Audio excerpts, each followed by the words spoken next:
Welcome to the channel tune of revenge. They called me unmarriageable, and after 12 rejections in 4 years, I started to believe them. My name is Elena Whitmore. I am 22 years old, and my legs have been useless since I was 8.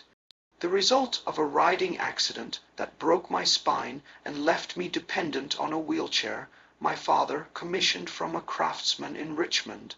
But it wasn't the wheelchair that made me unmarriageable in Virginia society of 1856. It was what the wheelchair represented: damaged goods, a burden, a woman who couldn't fulfill the most basic expectation of Southern womanhood, standing beside her husband at social functions, bearing children without complications, managing a household on her feet. 12 men, 12 proposals. My father arranged 12 rejections that grew progressively more brutal as my reputation as the crippled Whitmore girl spread through Virginia's planter class. But this story isn't about my disability. It's about how my father's desperate solution, giving me to an enslaved man called the Brute, became the greatest love story I would ever know, and how a society that saw me as worthless and him as property was proven catastrophically wrong about both of us. Let me take you back to March of 1856, to the moment my father made a decision that would change 3 lives forever.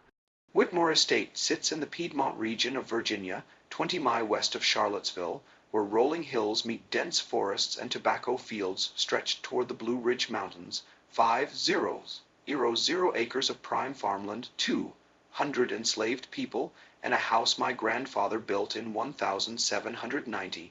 2 stories of red brick with white columns, crystal chandeliers imported from France, and enough rooms that I could go days without seeing my father if we both tried. I was born here in 1834, the only child of Colonel Richard Whitmore and his wife Catherine. My mother died 3 days after my birth from childbed fever, leaving my father with an infant daughter and no interest in remarrying. He raised me with a combination of distant affection and practical determination.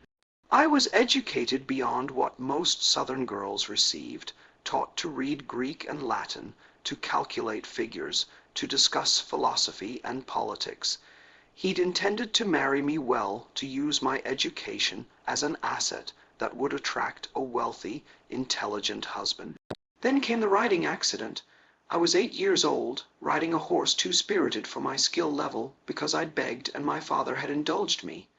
The horse spooked at a snake, reared, and I fell. I landed on my back across a fallen log, and I heard something crack. Not the log, but my spine. The doctors came from Richmond and Philadelphia. They examined, conferred, and delivered their verdict. The damage was permanent. My legs would never work properly again. I might regain some sensation, some limited movement, but I would never walk normally, never run, never dance. I would need a wheelchair for the rest of my life. My father commissioned the finest wheelchair available. Mahogany frame, leather seat, wheels that rolled smoothly on the polished floors of our house. He hired tutors to continue my education, since I couldn't attend social functions as easily. He adapted our home ramps where there were steps, wider doorways, a bedroom on the ground floor, but he couldn't adapt Virginia society. By age 14, when other girls my age were being courted at parties and picnics, I was home with my books. By 16, when my peers were getting engaged, I was watching through windows as life happened without me. By age 18, my father began his campaign to find me a husband. He was 51, in good health, but increasingly anxious about what would happen to me after his death. You need protection, he told me. You need someone to care for you, to manage the estate, to ensure you're secure. I can manage the estate, I said. You've taught me enough about business and farming, Elena. His voice was gentle but firm. You know that's not how society works, a woman alone especially. He gestured at my wheelchair. You need a husband. The first proposal came from Thomas Aldrich, age 35, a tobacco planter from Lynchburg. My father invited him for dinner, presented me in the parlor, and I watched Thomas's eyes travel from my face to the wheelchair and then to the floor. Miss Whitmore is educated, my father said. She reads Greek, speaks French, manages household accounts with exceptional skill. Colonel Whitmore, Thomas interrupted. Might I speak with you privately? They left me in the parlor. I knew what was happening, could hear the low voices from the study, could imagine Thomas saying what every subsequent suitor would say in variations. My father returned alone. Mr. Aldrich has declined. He feels the situation isn't suitable because I can't walk. Elena, you can say it, father, because I'm crippled, because I'm damaged, because I'm useless. You are not useless, but his eyes said he understood the world disagreed. The second proposal came 3 months later. James Morrison, age 40, widower with 3 children. The conversation in my father's study lasted longer this time. I heard raised voices, heard my father arguing, but the result was the same. Morrison emerged and looked at me with something like pity. Miss Whitmore, you seem a lovely young woman, but my children need a mother who can manage them physically.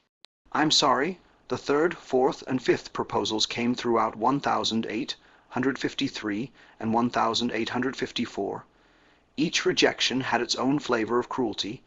I need a wife who can stand beside me at social functions, not sit while others stand. The wedding would be embarrassing. How would she process down the aisle? I've heard she can't have children. What's the point of marriage? That last rumor was particularly insidious. Some doctor had speculated without examining me that my spinal injury might affect my ability to bear children. The rumor spread like wildfire through Virginia society, and suddenly I wasn't just disabled, I was also infertile. I tried to correct it. The doctors in Philadelphia said my reproductive system is fine, that the injury doesn't affect, but reputations don't care about facts. Once labeled unable to bear children, I might as well have been labeled plague carrier. By 1855, my father's attempts had become desperate. He approached men from other states, North Carolina, Maryland, Kentucky. He lowered his standards for wealth and social standing. He offered increasingly generous dowies. The answer was always no. Rejection 9 came in January 1856 from a man named William Foster, who my father had met through business connections. Foster was 50 years old, portly, twice widowed, with a reputation for drinking. My father was offering him $5, certain a third of our estate's annual profits. Foster toured our property, met with my father's lawyer, examined the financial arrangements. Then he met me. Can you sew? He asked. No, sir. My hands have limited dexterity. Can you cook? I've never learned. We have kitchen stuff. Can you manage servants? I can direct household operations from my chair. He turned to my father. Colonel, your daughter is charming, but I need a wife who can perform welly duties. This situation is untenable. After Foster left, I found my father in his study, staring at the wall, a glass of bourbon in his hand. Father, you can stop. I don't need 12 proposals. Elena, his voice was flat, defeated. I've arranged 12 proposals in 4 years. Every single man has declined. Some politely, some brutally, but all with the same message: you're not worth marrying. The words hit like physical blows. Then I won't marry. I'll stay here. I'll help you manage. I'm 55 years old. I could die tomorrow or live 20 more years, but either way I'll die eventually. And when I do, what happens to you? He finally looked at me. Our male relatives will inherit this estate. Do you think your cousin Robert will let you stay? He'll sell this place and give you some pittance to live on in a boarding house somewhere, dependent on his charity, then leave me the estate in your will. I can't. Virginia law doesn't allow it.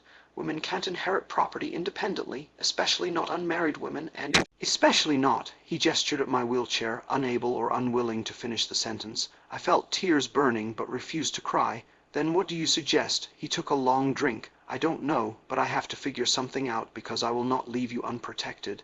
That was in February 1856. 4 weeks later, my father called me to his study and told me about his solution.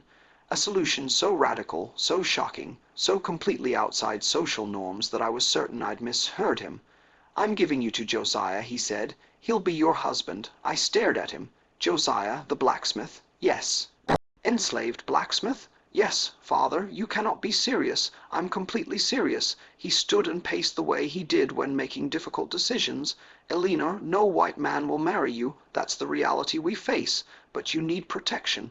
You need someone strong enough to carry you, capable enough to manage physical tasks you can't do, loyal enough to care for you when I'm gone. And you think an enslaved man? Josiah is the strongest man on this estate. He's intelligent, healthy, and by all accounts, gentle despite his size. He'll protect you, he'll provide for you, and he won't abandon you. Because he's bound to you by law, the logic was horrifying. Father, this is not how I know it's unconventional. I know society will condemn it, but society has already condemned you, Elena. 12 men looked at you and decided you weren't worth marrying. So I'm done caring what society thinks. I'm arranging protection for my daughter using the resources available to me. You're treating me like property, giving me to a slave as if I'm furniture. I'm ensuring you survive. His voice rose, then fell. Elena, I've spent 4 years trying to find you a husband through proper channels. It's failed, so now I'm trying something else. If it makes you feel better, I'll tell you this. I've observed Josiah for years. He's never been violent. He's never been cruel. He reads, yes. I know he's not supposed to, but I've seen him. He's smart and capable and everything you need in a protector. I tried to process this. My father wanted me to marry, or whatever passed for marriage when one party was enslaved, a man I'd barely spoken to, a man society called property, a man known as the brute because of his immense size. Have you asked Josiah? Not yet. I wanted to tell you first, and if I refuse, my father's face was ancient, exhausted. Then I'll keep trying to find a white husband, and we'll both know I'm going to fail, and you'll spend your life in boarding houses after I die, dependent on relatives who don't want you. It was the bleakest possible presentation of my future, and as much as I wanted to rage against it, to insist there had to be another way, I couldn't argue with his logic. No white man wanted me. Society had declared me unmarriageable. My options were accept my father's radical solution or face a future of dependency and vulnerability. Can I meet him first? Actually talk to him? Of course. I'll arrange it tomorrow. That night I lay in my bed and tried to imagine my future. I'd heard about Josiah. Everyone on the estate knew about the brute. He was enormous, over 70 tall, with shoulders like a bull and hands that could bend iron. He worked in the blacksmith shop making horseshoes and tools and equipment. People were afraid of him. Enslaved people gave him space. White visitors commented on his size with a mixture of fascination and fear. And my father wanted me to marry him. I tried. Imagine it. Try to imagine living with a man I didn't know, a man society considered property, a man who looked like he could break me in half without effort. I tried to imagine him as a husband, as a protector, as the person who would carry me through life after my father died, and I couldn't. I couldn't see past the fear, past the strangeness, past the absolute impossibility of this plan. But as dawn approached and sleep eluded me, one thought crystallized. If I had to choose between a future dependent on relatives who viewed me as a burden, or a future with a man my father trusted to protect me, maybe the radical solution was the only solution. Tomorrow I would meet Josiah, and we would both discover whether my father's desperate plan had any chance of working. They brought Josiah to the house the next morning, and my first thought was, dear God, he's impossibly large. I was in the parlor, positioned by the window in my wheelchair, when I heard heavy footsteps in the hall. My father entered first, followed by a figure that had to duck, actually duck, to fit through the doorway. Josiah was 7 ft tall, if he was an inch, with shoulders that barely cleared the door frame. Width, he weighed at least 300 lb, all of it muscle from years of blacksmith work. His hands were enormous, scarred from forge burns, capable of bending iron bars. His face was dark, weathered with a thick beard and eyes that darted nervously around the room, never settling on me. He wore work clothes. Rough cotton shirt and pants, both strained by his size. He stood with his hands clasped in front of him, head slightly bowed in the posture of an enslaved person in a white person's house. The brute was an accurate nickname. He looked like he could tear the house apart with his bare hands. My father cleared his throat. Josiah, this is my daughter, Eleanor. Josiah's eyes flicked to me for half a second, then back to the floor. Yes, sir. His voice was surprisingly soft for such a large man, deep but quiet, almost gentle. Elena, my father continued, I've explained the situation. Josiah, he understands that he'll be responsible for your care and protection. I found my voice, though it trembled. Josiah, do you understand what my father is proposing? Another quick glance at me, then back down. Yes, miss. I'm to be your husband, to protect you, to help you, and you've agreed to this. Now, he looked confused, as if the concept of his agreement mattering was foreign. The colonel said, I should, miss, but do you want to? The question seemed to startle him. His eyes met mine for the first time, dark brown, surprisingly gentle for such a fearsome face. I don't know what I want, miss. I'm a slave. What I want doesn't usually matter. The honesty was brutal and fair. My father interceded. Eleanor, perhaps you and Josiah should speak privately. I'll be in my study if you need me. He left, closing the door behind him, leaving me alone with a 7F.T. enslaved man who supposedly would become my husband. Silence stretched between us. Josiah stood frozen, clearly uncertain what to do. I was equally uncertain. What did you say to someone you'd been given to like property? Would you like to sit? I gestured to the chair across from me. He looked at the chair, a delicate piece with curved legs and embroidered cushions, then at his massive frame. I don't think that chair would hold me, miss. The sofa, then. He sat carefully on the edge of the sofa, which creaked under his weight, but held. Even sitting, he was taller than most standing men. His hands rested on his knees, and I couldn't help staring at them. Each finger was like a small club, scarred and calloused, capable of crushing stone. Are you afraid of me, miss? His voice was quiet. Should I be? No, miss, I would never hurt you. I swear that. They call you the brute. He flinched. Yes, miss, because of my size, because I look frightening. But I'm not brutal. I've never hurt anyone, not on purpose. But you could. If you wanted to, I could. He met my eyes again, but I wouldn't. Not you. Not anyone who didn't deserve it. There was something in his eyes, a sadness, a resignation, a gentleness that didn't match his appearance. I made a decision. Josiah, I want to be honest with you. I don't want this any more than you probably do. I don't know you. You don't know me. My father is arranging this because he's desperate and I'm unmarriageable, and he thinks you're the only solution. But if we're going to do this, if we're going to live together, work together, whatever this arrangement becomes, I need to know, are you dangerous? No, miss. Are you cruel? No, miss. Are you going to hurt me? Never, miss. I promise on everything I hold sacred, I will never hurt you. The earnestness in his voice was undeniable. He believed what he was saying. Then I have another question. Can you read? The question clearly surprised him. His eyes widened, a flash of fear crossing his face. Why do you ask? Because my father mentioned it. He said he'd seen you reading. Is that true? Josiah was silent for a long moment. Reading was illegal for enslaved people in Virginia. Teaching an enslaved person to read could result in punishment. For both teacher and student, admitting literacy was risky. Finally he said quietly, Yes, miss, I can read. I taught myself when I was younger. I know it's not allowed, but I couldn't stop myself. Books are, he struggled for words. They're doorways to places I'll never go, to thoughts I'd never have otherwise. What do you read? Whatever I can find, miss. Old newspapers mostly. Sometimes books I borrow from other slaves who found them. I read slowly. I didn't learn properly, but I read. Have you read Shakespeare? He looked startled again. Yes, miss. There's an old copy in the library that no one ever touches. I've read it at night when everyone's asleep. Which plays? Hamlet, Romeo and Juliet, The Tempest. His voice gained enthusiasm despite himself. The Tempest is my favorite. The idea of Prospero controlling the island with magic, of Ariel wanting freedom, of Caliban being treated as a monster, but maybe being more human than anyone. He stopped abruptly, as if remembering where he was.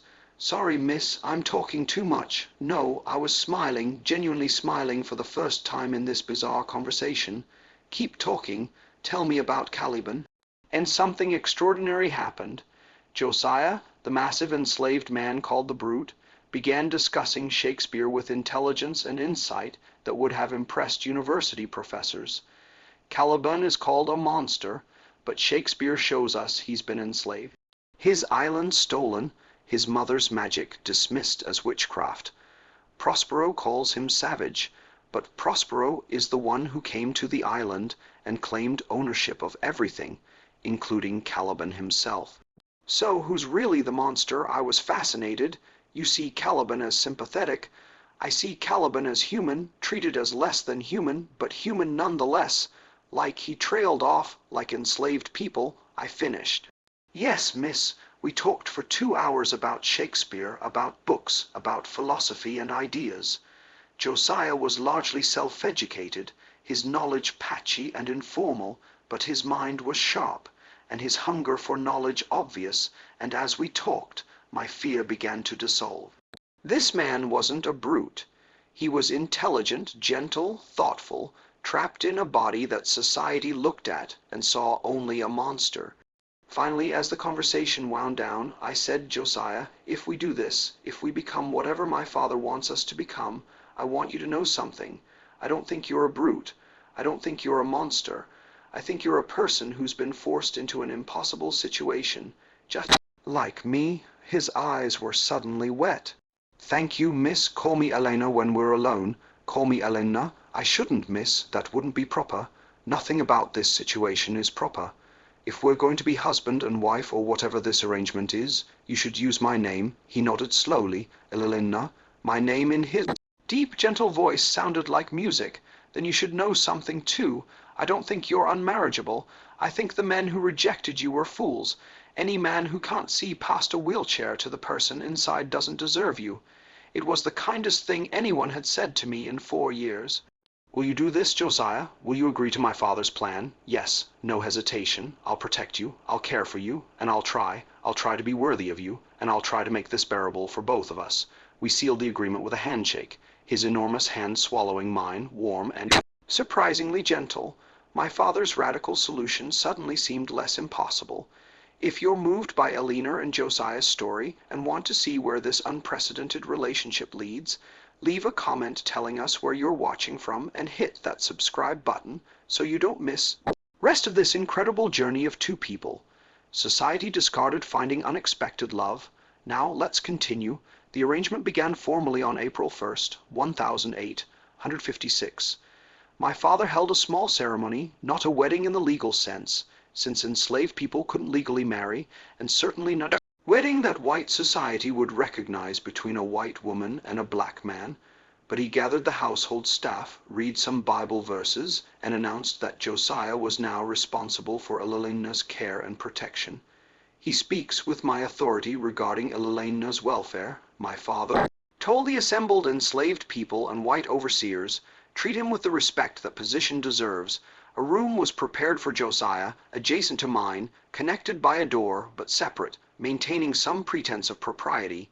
He moved his few belongings from the slave quarters, some clothes, a few books he'd secretly accumulated, tools from the forge. The first weeks were awkward. We were strangers trying to navigate an impossible situation. I was used to being cared for by female servants. He was used to heavy labor in the forge. Now he was responsible for intimate tasks, helping me dress, carrying me when the wheelchair wouldn't suffice, assisting with personal needs I'd never imagined discussing with a man. But Josiah approached everything with extraordinary gentleness and respect. When he needed to carry me, he would ask permission first. When helping me dress, he would avert his eyes whenever possible. When I needed assistance with private matters, he would maintain my dignity even when the situation was inherently undignified. I know this is uncomfortable, I told him after a particularly awkward morning. I know you didn't choose this, neither did you. He was reorganizing my bookshelf. I'd mentioned wanting it in alphabetical order, and he'd taken it upon himself as a project. But we're making it work, are we? He looked at me, his enormous frame somehow non-threatening as he knelt beside the bookshelf. Elena, I've been enslaved my whole life.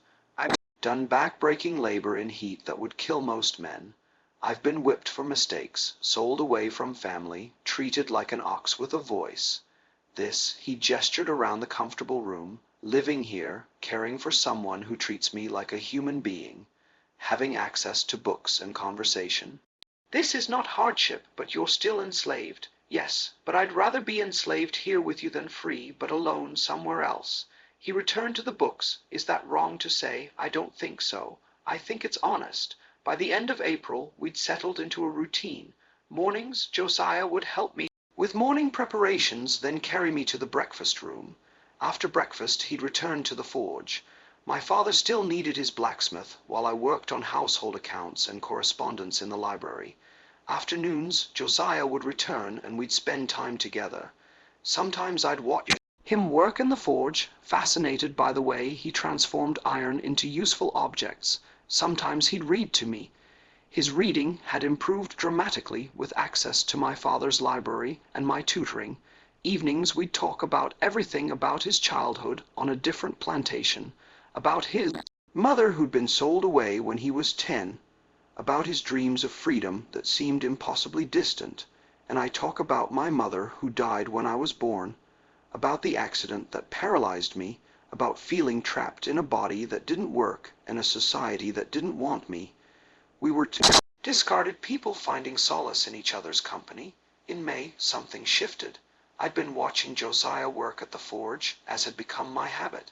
He was making a new set of hinges for the barn door, heating iron until it glowed orange, then hammering it into shape with precise strikes.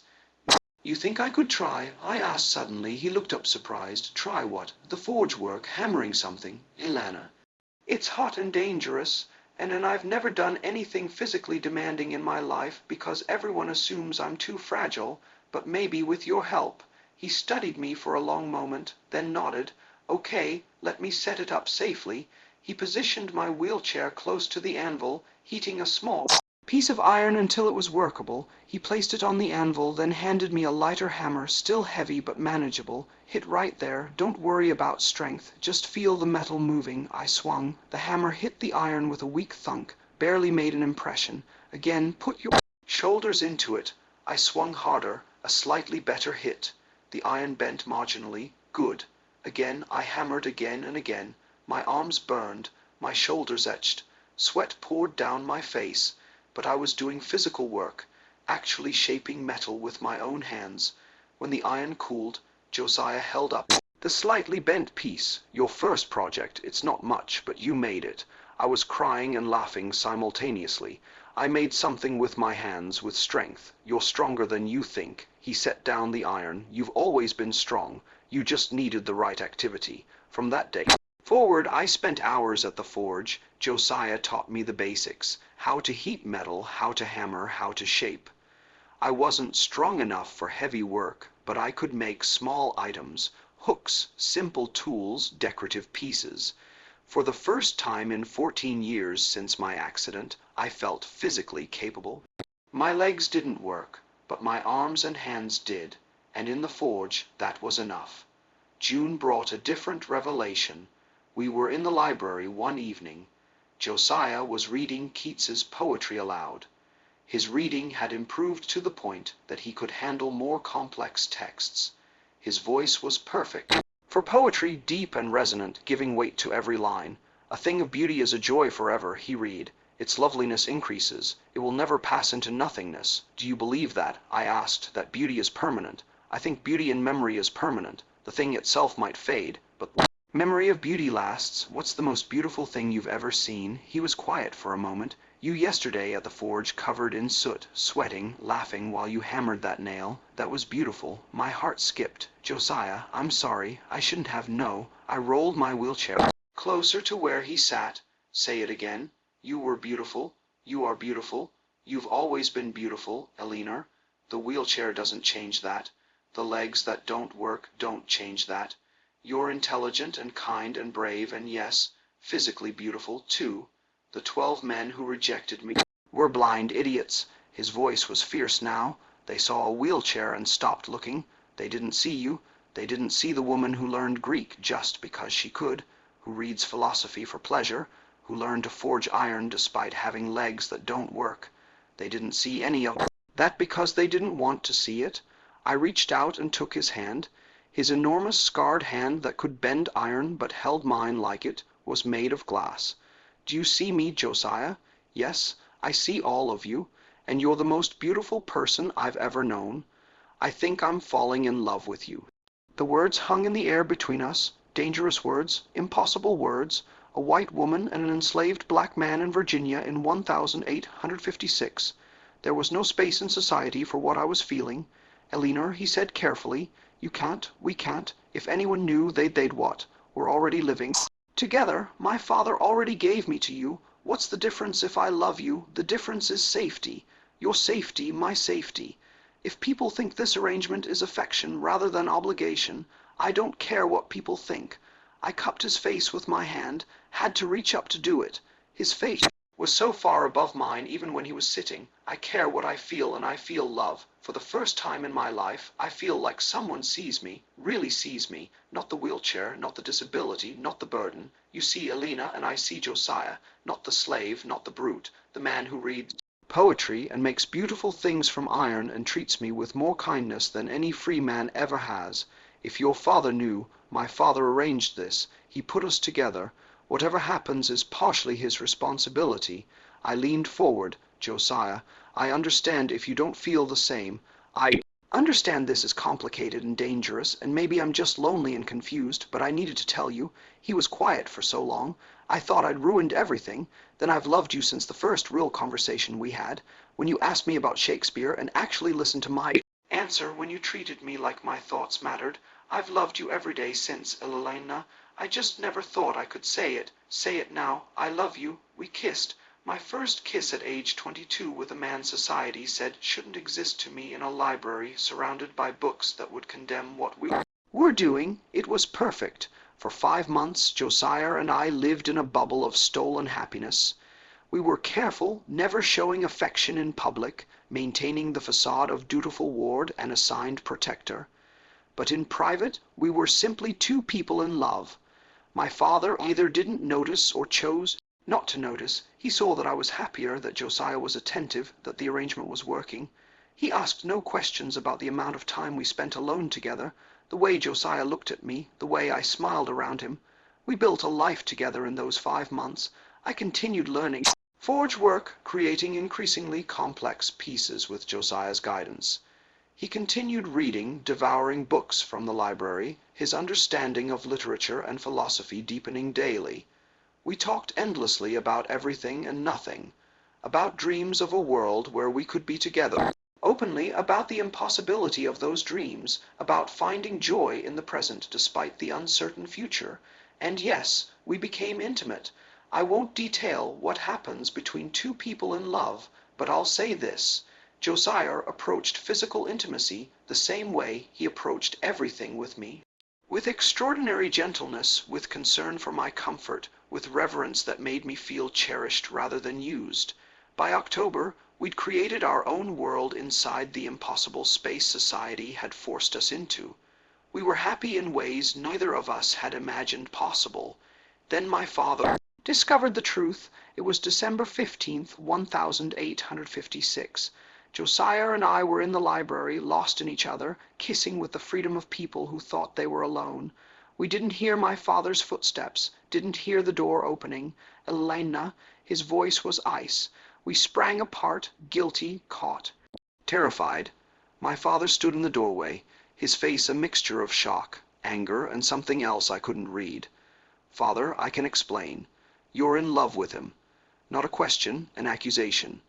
Josiah immediately dropped to his knees. "Sir, please. This is my fault. I should never have been quiet." "Josiah," my father's voice was dangerously calm. He looked at me. "Eleanor, is this true? Are you in love with this slave?" I could have lied, could have claimed Josiah forced himself on me, that I was a victim. It would have saved me and condemned Josiah to torture and death. I couldn't do it. Yes, I love him and he loves me, and before you threaten him, know that this was mutual. I initiated our first kiss. I pursued this relationship.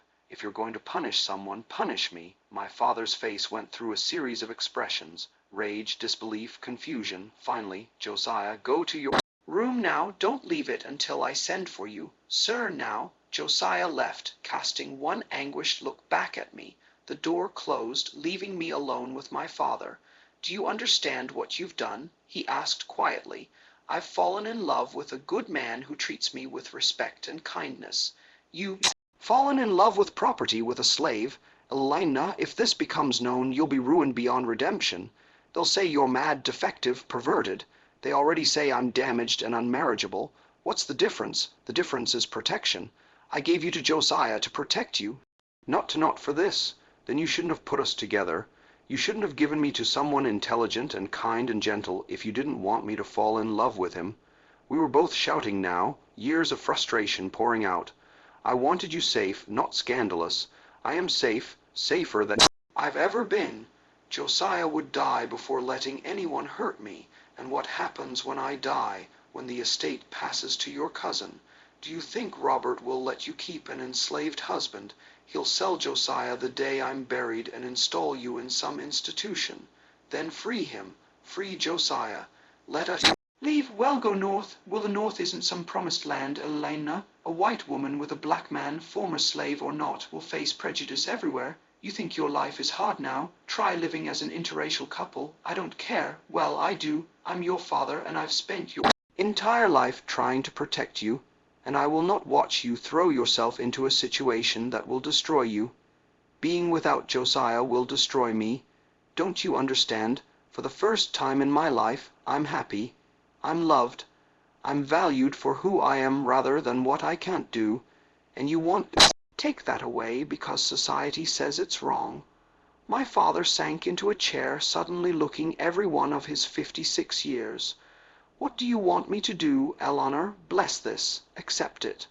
I want you to understand that I love him, that he loves me, and that whatever you do, that won't change. Silence stretched between us outside. December wind rattled the windows. Somewhere in the house Josiah was waiting to learn his fate. Finally my father spoke. I could sell him, send him to the deep south, make sure you never see him again. My blood ran cold. Father, please let me finish. He looked at me with exhausted eyes. I could sell him. That would be the proper solution. Separate you. Pretend this never happened. Find you another arrangement. Please don't. But I won't. He held up a hand. I won't because I've watched you these past 9 months. I've seen you smile more in 9 months with Josiah than in the previous 14 years. I've seen you become confident, capable, happy, and I've seen how he looks at you like you're the most precious thing in the world. Hope flickered in my chest. Father, I don't understand this. I don't like it. It goes against everything I was raised to believe. But he rubbed his face. But you're right. I put you together. I created this situation. And denying that you'd form a genuine bond was naive. So, what are you saying? I'm saying I need time to think, to figure out a solution that doesn't end with either of you miserable or destroyed. He stood. But Eleanor, you need to understand if this relationship continues.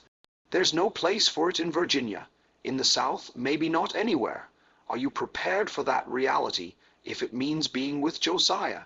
Yes, he nodded slowly. Then I'll find a way. I don't know what yet, but I'll find a way. He left me in the library, my heart pounding, hope and fear wearing inside me. Josiah was summoned back an hour later. We told him what my father had said, and he collapsed into a chair, overwhelmed. He's not going to sell me. He's not going to sell you. He's going to help us. He said he'd try to find a solution. Josiah put his head in his hands and cried deep, shaking sobs of relief and disbelief. I held him as best I could from my wheelchair, and we clung to the fragile hope that maybe somehow my father would make the impossible possible. My father spent 2 months deliberating, 2 months during which Josiah and I lived in anxious suspension, waiting for his decision.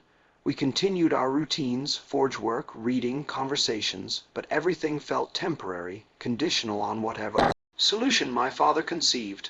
In late February 1857, he called us both to his study. I've made my decision, he said without preamble. We sat across from him, me in my wheelchair, Josiah perched on a too small chair, both of us holding hands despite the impropriety. There's no way to make this work in Virginia or anywhere in the South. Society won't accept it, and laws actively forbid it. If I keep Josiah here, even as your declared protector, suspicions will grow. Eventually, someone will investigate, and you'll both be destroyed. My heart sank. This sounded like prelude to separation. So, he continued, I'm offering you an alternative, Josiah. I'm going to free you legally, formally with documents that will stand up in any northern court. Elena, I'm going to give you 5 dayonas, enough to establish a new life, and I'm going to provide letters of introduction to abolitionist contacts in Philadelphia who can help you settle there. I couldn't breathe. You're freeing him, yes, and letting us go north together, yes. Josiah made a sound, half sob, half laugh. Sir, I don't, I can't. You can and you will. My father's voice was firm, but not unkind. Josiah, you've protected my daughter better than any white man would have. You've made her happy. You've given her confidence and capability I thought she'd lost forever. In return, I'm giving you your freedom and the woman you love. Father, I whispered, tears streaming, thank you. Don't thank me yet. This won't be easy. Philadelphia has abolitionist communities that will accept you, but you'll still face prejudice. Elena as a white woman married to a black man. Yes, married. I'm arranging for a proper legal marriage before you leave. You'll be ostracized by many. You'll struggle financially, socially, maybe physically. Are you certain you want this? More certain than I've ever been about anything. Josiah's voice was thick with emotion. Sir, I'll spend the rest of my life making sure Elena never regrets this. I'll protect her, provide for her, love her. I swear it. My father nodded. Then we proceed. The paperwork for your freedom will take a week. I've already contacted a minister in Richmond who will perform the marriage ceremony. He's sympathetic to abolitionist causes and won't ask too many questions. You'll leave Virginia as husband and wife, both legally free, with money and connections to start fresh. The next week was a whirlwind. My father worked with lawyers to prepare Josiah's freedom papers, documents declaring him a free man, no longer property, able to travel without passes or permission. He arranged our marriage through the sympathetic minister, who performed the ceremony in a small church in Richmond, with only my father and 2 witnesses present. Josiah and I spoke vows in front of God and law. I became Elena Whitmore Freeman. I kept both names honoring my father while embracing my new life. Josiah became Josiah Freeman, a free man married to a free woman. We left Virginia on March 15th, 1857, in a private carriage my father arranged. Our belongings fit in 2 trunks. Clothes, books, tools from the forge, and the freedom papers Josiah carried like sacred objects. My father embraced me before we left. Write to me, he said. Let me know you're safe. Let me know you're happy. I will. Father, I know I love you too, Elena. Now go build a life. Be happy. Josiah shook my father's hand. Sir, I protect her. Josiah, that's all I ask. With my life, sir, we traveled north through Virginia, Maryland, and Delaware, each mile taking us further from slavery and toward freedom. Josiah kept expecting someone to stop us to demand his papers to challenge our marriage, but the papers were solid, and we crossed into Pennsylvania without incident. Philadelphia in 1857 was a bustling city of 300,000 people, including a large free black community in neighborhoods like Mother Bethel. The abolitionist contacts my father provided helped us find housing in a modest apartment in a neighborhood where interracial couples, while unusual, weren't unheard of. Josiah opened a blacksmith shop with money from my father's gift. His reputation grew quickly. He was skilled, reliable, and his immense size meant he could handle work other smiths couldn't. Within a year, Freeman's Forge was one of the busiest in the district. I managed the business side, keeping accounts, dealing with clients, arranging contracts. My education and my mind, which Virginia society had deemed worthless, became essential to our success. We had our first child in November 1858, a boy we named Thomas after my father's middle name. He was healthy and perfect, and watching Josiah hold our son for the first time, this gentle giant cradling a tiny baby with infinite care, I knew we'd made the right choice. 4 more children followed. William in 1860, Margaret in 1863, James in 1865, and Elizabeth in 1868. We raised them in freedom, taught them to be proud of both their heritages, sent them to schools that accepted black children and my legs. In 1865, Josiah designed an orthopedic device, metal braces that attached to my legs and connected to a support around my waist. With these braces and crutches, I could stand, could walk, awkwardly but genuinely. For the first time since I was 8 years old, I walked. You gave me so much, I told Josiah that day, standing in our home with tears streaming down my face. You gave me love and confidence and children, and now you've literally made me walk. You always walked, Eleanor. He studied me as I took shaky steps. I just gave you different tools. My father visited twice in 1862 and 1869. He met his grandchildren, saw our home, our business, our life. He saw that we were happy, that his radical solution had worked beyond anyone's expectations. He died in 1870, leaving his estate to my cousin Robert, as Virginia law required. But he left me a letter.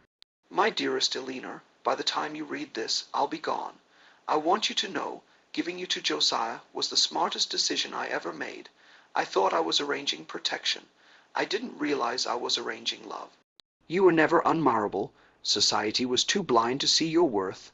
Thank God Josiah wasn't. Live well, my daughter. Be happy. You deserve it. Love, Father. Josiah and I lived together in Philadelphia for 38 years. We grew old together, watching our children become adults, welcoming grandchildren, building a legacy from the impossible situation we'd been thrust into. I died on March 15th, 1895, 38 years to the day after we'd left Virginia. Pneumonia took me quickly. My last words to Josiah, spoken as he held my hand, "Thank you for seeing me, for loving me, for making me whole."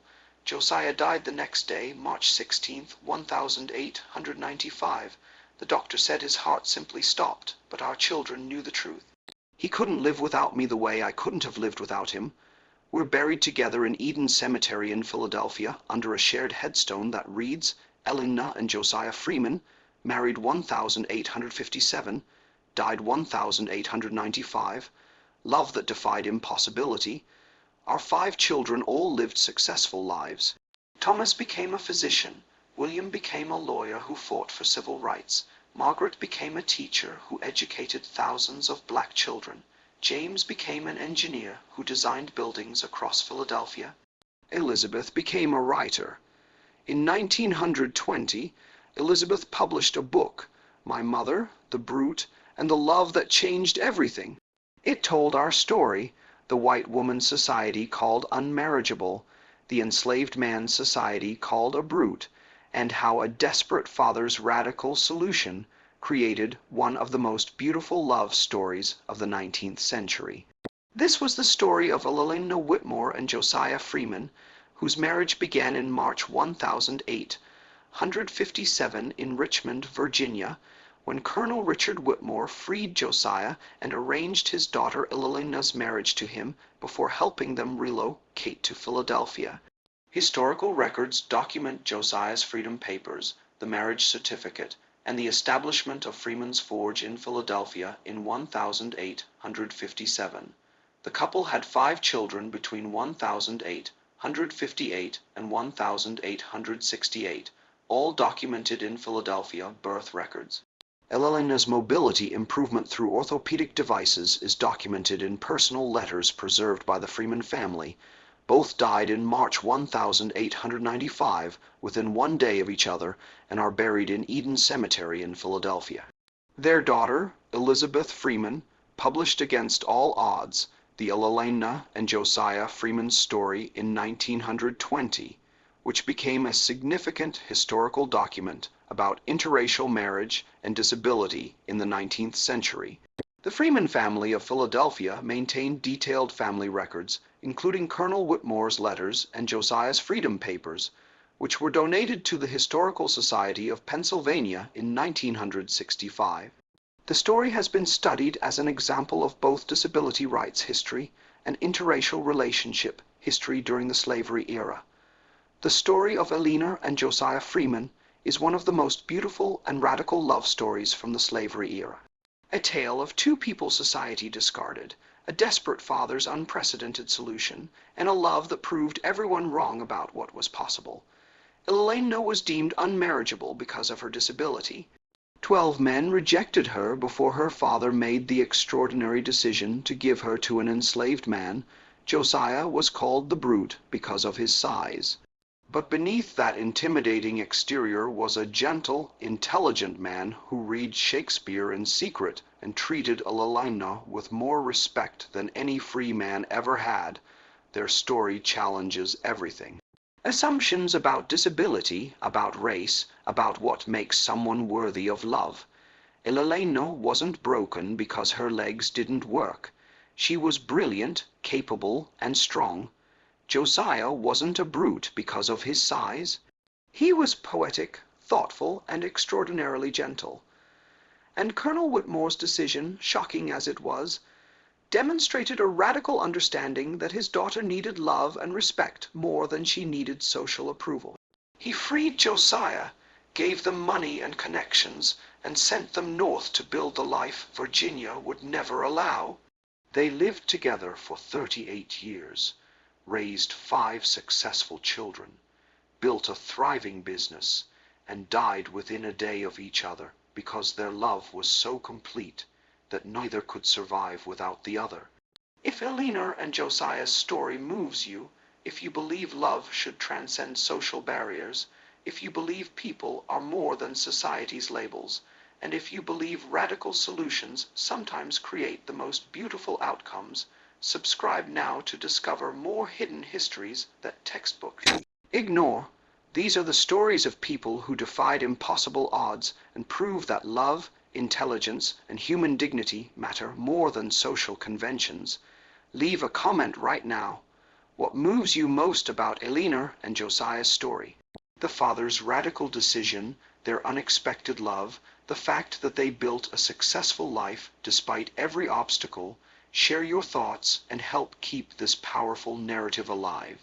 Your engagement, comments, subscriptions, shares ensures that stories like Elena and Josiah's aren't forgotten, that we remember the complex, beautiful, defiant histories that challenge our assumptions about the past. Subscribe now and join us in preserving these essential narratives of love against impossible odds. Hit subscribe, leave your comment, and prepare for more stories that prove love and human dignity can triumph even in the darkest times.